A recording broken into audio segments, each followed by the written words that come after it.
Imagine uma nação vivendo entre guerras, injustiça, idolatria, traições, violência e um caos total.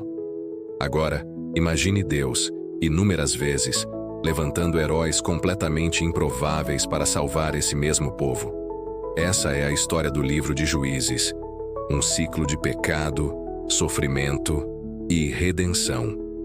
Depois da morte de Josué, o grande líder que conduziu Israel à terra prometida, a nação estava estabelecida. Eles tinham tudo para viver em paz e prosperidade, seguindo as leis de Deus. Mas algo começou a mudar. A Bíblia diz que enquanto Josué vivia, o povo servia ao Senhor.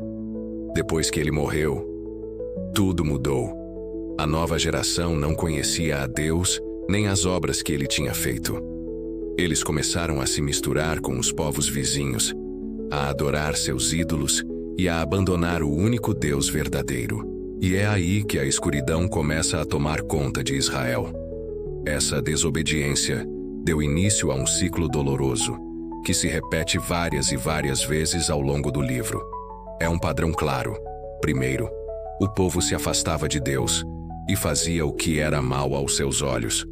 Como consequência, Deus permitia que nações inimigas os oprimissem. Eles sofriam, eram escravizados e humilhados. Então, no fundo do poço, o povo se arrependia e gritava por socorro. E Deus, em sua infinita misericórdia, ouvia o clamor e levantava um juiz, um libertador para salvá-los. Com a vitória, vinha um período de paz. Mas, infelizmente, depois de um tempo, o povo se esquecia de Deus e caía no mesmo erro outra vez. O ciclo recomeçava. O problema nunca foi a força do inimigo. O problema era o coração do povo. Vamos conhecer alguns desses libertadores. O primeiro foi Otniel. Ele libertou Israel da opressão de um rei da Mesopotâmia. Sua história é curta, mas nos mostra que Deus sempre começa de um jeito simples, estabelecendo seu padrão de libertação. Depois veio Eude, um homem improvável. Ele era canhoto, algo visto como uma fraqueza na época. Mas Deus usou exatamente essa característica para um plano ousado. Eude foi até o obeso rei Eglon, que oprimia Israel, e, com uma adaga escondida, o assassinou. Com a morte do tirano, Israel foi livre. A lição é clara. Deus capacita e usa pessoas que o mundo despreza. E então, temos Débora. Numa sociedade dominada por homens, Deus levantou uma mulher como juíza e profetisa. Ela liderou Israel com sabedoria e coragem. Quando o general inimigo, Sísera, ameaçava a nação com seus 900 carros de ferro, Débora convocou o guerreiro Baraque e profetizou a vitória. Mas ela avisou que a honra não seria dele, pois Deus entregaria Sísera nas mãos de uma mulher. E foi exatamente o que aconteceu. Sísera fugiu e foi morto por Jael, outra mulher corajosa. A história de Débora é poderosa e nos ensina. Quando ninguém se levanta, Deus levanta alguém quebrando todas as expectativas humanas. A seguir conhecemos Gideão, o guerreiro inseguro. Quando o anjo do Senhor o encontrou, Gideão estava escondido, malhando trigo num lugar secreto por medo dos inimigos. E Deus o saúda com uma frase impactante: "O Senhor é contigo, homem valente." Gideão se sentia o menor de sua família, incapaz, mas Deus não vê como o homem vê. Para provar que a vitória viria dele, Deus reduziu o exército de Gideão de 32.000 para apenas 300 homens. Com trombetas, cântaros vazios e tochas, esses 300 derrotaram um exército incontável. Deus usa pouco para fazer muito. Temos também Jefté, um homem marcado pela rejeição. Filho de uma prostituta, ele foi expulso de casa por seus próprios irmãos. Mas, quando o inimigo ameaçou Israel, foram esses mesmos que o procuraram, implorando para que ele os liderasse. Mesmo ferido pela rejeição, Jefté aceitou o chamado e libertou o povo. Sua história nos mostra que a rejeição humana jamais poderá cancelar o propósito de Deus na sua vida. E claro, não podemos esquecer de Sansão, o juiz mais famoso e talvez o mais trágico. Consagrado a Deus desde o nascimento, ele possuía uma força sobrenatural. Mas suas paixões e escolhas erradas o levaram a uma queda terrível. Ele brincou com seu chamado, se envolveu com mulheres que não deveria e quebrou seus votos.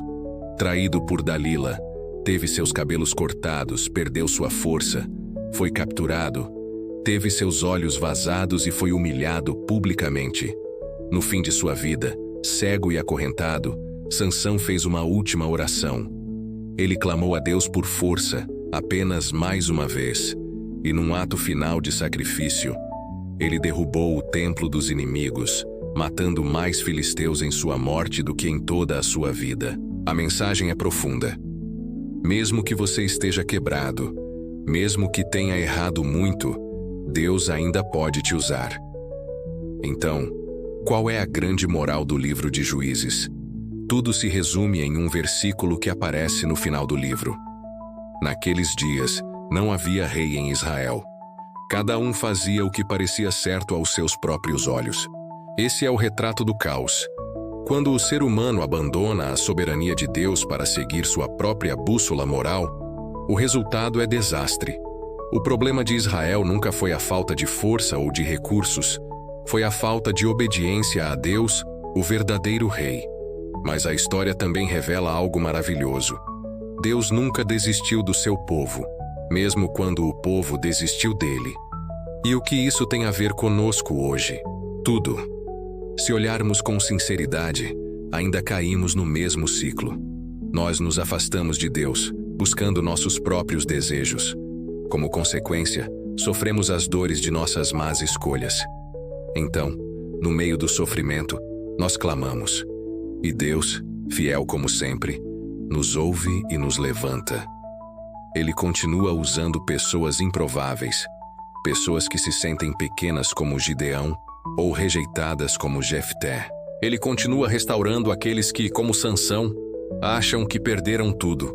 O livro de Juízes não é sobre heróis perfeitos.